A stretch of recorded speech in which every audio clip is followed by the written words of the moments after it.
Hello, and welcome to the making of Second Chance Heroes, Bunker Edition. In this series, I'll be covering all the levels in the bunker. This is the first level in the bunker. There's no fighting in the war room. This level was half built by Rolly and half built by me, but that's a little bit unfair because actually Rolly built a whole level and then we went and deleted a bunch of it. And there's a story behind that I'll get into in a minute. But for now, we're going to jump right into the fly-through here before I talk about what parts of the level are what. Now, so here's the starting room. Unlike maybe a lot of other levels, you're starting off in a sort of unambiguous room here. It's still the hobo set, you might have noticed. You're coming out of the lava. As you know, you just fought the train dragon. So you smash your way in. You don't really know that you're at a bunker yet, but you're about to find out as you head through this door, up into here, and at this point you're running a speed gauntlet. And you can go left or right, head into this section, and the whole time you're heading sort of uphill. You can see here from the elevation changes. Oh, geez, how about I just zoom in? So, starting room, you head up, you got a left or right option.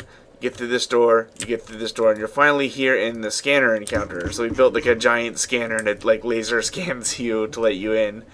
And a little bit of an on-the-nose joke there. So once you're at the scanner, and you fight a short encounter, you get into the bunker half of the level. And so this is, I think, where I should explain how this is half his level and half mine. Well, at one point in time, we couldn't mix texture atlases, so we had to decide if the first level of the bunker was going to have you escape the hobo colony or enter the bunker. And we went with escape the hobo colony, and so the scanner was the end, and the only bunker asset in the whole thing, because of the texture sheet, was this door. We decided we didn't like that, and we wanted bunker in this level, so when we decided to build a bunch of bunker, the level was too long, and there was a bunch of bridges and interconnecting stuff over here, kind of like at the end of the dragon level, that you worked across all these hobo bridges over the lava, and then into this cave, and then up through the cave into the scanning room, and the scanning room was the end. So when we cut off all that bridge section, we put in this bunker section, and when it came down to doing that, I built the bunker section. So Rolly built the cave section, I built the bunker section.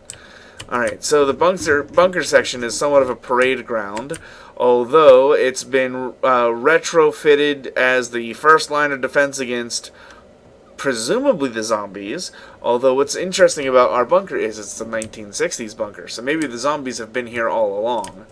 Or maybe there's other things going on that we're not sure about, or maybe these soldiers have been isolated in this bunker since the 60s. Either way, you get to this parade ground and you're presented with these sort of triage tents and barbed wire fences and like emergency medical center here. All of these boxes, they're up in the ceiling, so they're not dropped down where they are. They drop down and fall apart to block you from going backwards. And so you come in, you fight your way through over to here. You enable this generator to turn on the teleporter. Oh, and there's teleporters, by the way.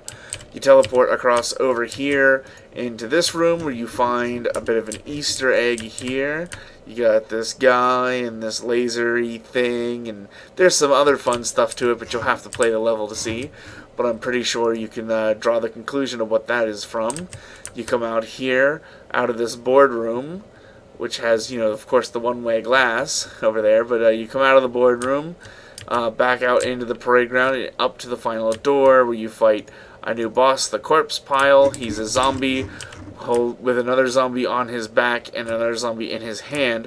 Originally, the idea of the corpse pile was that he was literally made up of multiple zombies and then split apart, like kind of Frankenstein-esque style. And we didn't go with that. We went with an army private, and he's just carrying other zombies, other half zombies actually. And when you defeat him, he drops his half zombies, and then you have to defeat them as well.